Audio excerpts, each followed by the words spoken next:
바다를 매립해 만든 땅, 새롭게 생긴 매립지가 여러 행정구역과 인접할 경우에 어떻게 경계를 정해야 할까요?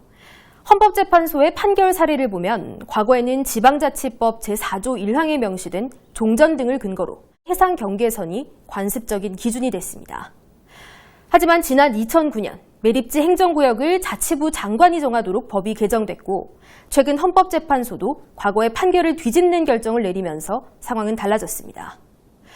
뚜렷한 기준이 아닌 매립 목적이나 사회적, 경제적 편익 등을 종합적으로 고려한 형평성에 중점을 두고 경계를 판단하는 겁니다.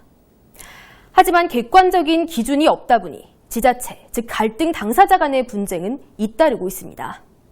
인천 남동구와 연수구, 경남 고성군과 사천시, 그리고 경기도와 충남도 등에선 수년간 매립지 전쟁이 이어졌고 10년째 해결하지 못하고 있는 경우도 있습니다. 부산과 경남도 부산 신항 관할권을 두고 7년간 다툼을 벌이기도 했죠.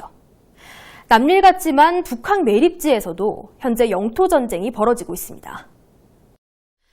153만여 제곱미터의 북한 재개발 매립지.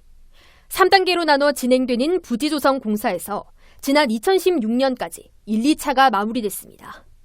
하지만 행정구역은 수년째 정하지 못하고 있습니다.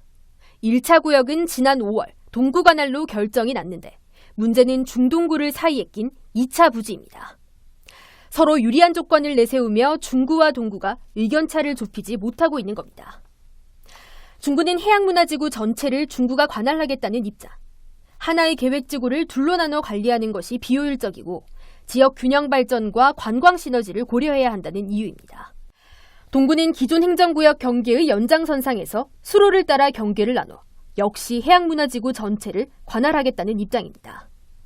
토지 이용의 효율성과 이해관계 등을 종합적으로 고려했을 때 가장 적합하다는 겁니다. 3년 전 각 지자체는 용역까지 진행해가며 한바탕 영토 전쟁을 치렀습니다. 당시 부산시는 갈등 중재를 넘어 원도심 통합론까지 제시했지만 무산됐고 지자체장이 바뀌고 시간이 지나면서 불붙었던 논의는 시들해졌습니다. 표면적으로는 갈등이 사라졌지만 양 지자체의 입장 대립은 여전합니다. 지금 그 상태는 저번에 했던 거 그대로 되고 아직 진행되고 있는 건 없다고 하세요. 까지도 내가 그대로 답보 상태인 걸로 그렇게.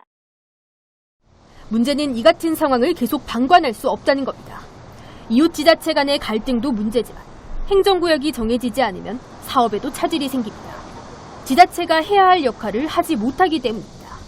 특히 개발 목적인 북한 매립지의 특성상 건축 허가나 토지 소유권 이전 등이 중요한 만큼 심각성이 더욱 큽니다. 실제 오페라하우스 착공 당시 건축 허가와 심의 절차를 논의할 지자체를 특정할 수 없어 양쪽 모두와 협의를 진행하는 기형적이고 비효율적인 상황이 벌어졌습니다.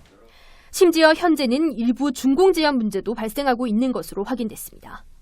부산방송이 입수한 부산항만공사와 부산시 간 행정구역 중재요청 문서입니다. IT 영상지구 등 민간 사업자에게 부지 분양이 완료됐고 개발을 시작해야 하는데 행정구역이 결정되지 않아 소유권 이전이 불가능한 상황에서 사업에 차질이 발생하고 있다는 사실이 명시돼 있습니다. 상황이 이 같은데도 수년째 해결에 진척이 없는 상황. 올해 초 부산시의회를 비롯해 최근 중구의회에서도 중재의 필요성을 강조하는 목소리가 잇따라 제기됐습니다. 중구나 동구에서 직접 나서서 할 수는 없는 상황인 거고 서로 원하는 게 다 다르기 때문에 그러면 부산시에서 하루빨리 노력해서 중재 역할을 해야 되는데 지금 그렇게 하지 못하면서도 불구하고 보기에 드러난 원도심 통합문화도시를 조성하겠다 이런 이야기를 하는데 하나도 이제 앞뒤 맞지 않는 이야기다라는 생각이 들고 선행되어야 될 것이 일단 행정구역 결정이 먼저 되어야 되지 않나. 물론 지금까지 중재나 협의가 없었던 건 아닙니다. 부산시와 각 지자체 관계자들이 참여하는 협의 과정이 5차례 진행됐고 중재안도 제시됐습니다. 시 관계자도 난색을 표합니다. 중구와 동구의 각자 지자체 입장이 있다 보니 원활하게 진행되지 못하는 건 있어요. 저희가 중재안했던 부분에 맞춰서 좀 이루어지면 좋은데 이제 저희도 그 부분을 강요할 수 있는 부분이 아니다 보니 9월 중에 다시 이제 저희 실무회의를 개최할 예정이고요. 다른 지역의 매립지 경계 갈등 사례를 보면 극단적인 대립이 결국 소송까지 이어지는 경우가 많습니다. 특히 북한 매립지는 갈등이 장기화될 우려가 더욱 큰데 지역 내에서 더 이상 개발할 수 있는 부지가 없는 원도심의 특성상 북한 매립지의 중요성이 크고 관광 거점이 될 오페라 하우스까지 걸려 있어 양쪽 다 사활을 걸 수밖에 없습니다. 이거는 그 부산시의 행정 추진력이 없다는 뜻입니다. 시가 공청회를 하고 또 소위 시민 그 조정위원회를 만들어 가지고 시민 조정위원회에서 두 구의 어떤 구민들이 좀 인정할 수 있게끔 공정하게 그 선을 결정해야 됩니다. 갈등이 행정소송으로 이어지면 4, 5년 이상 경계를 결정하지 못해 사업 차질은 물론 막대한 행정력 낭비와 지역 간의 감정 악화가 예상됩니다. 부산이 초대형 프로젝트로 주목받으며 각종 논란을 딛고 속도를 내 추진 중인 북항 재개발 사업. 화려한 성과도 좋지만 사업의 내실을 다지고 상생 발전을 이끌기 위해선 가장 기본적인 문제부터 해결해야 할 것으로 보입니다. 헬로티비 뉴스 안수미입니다.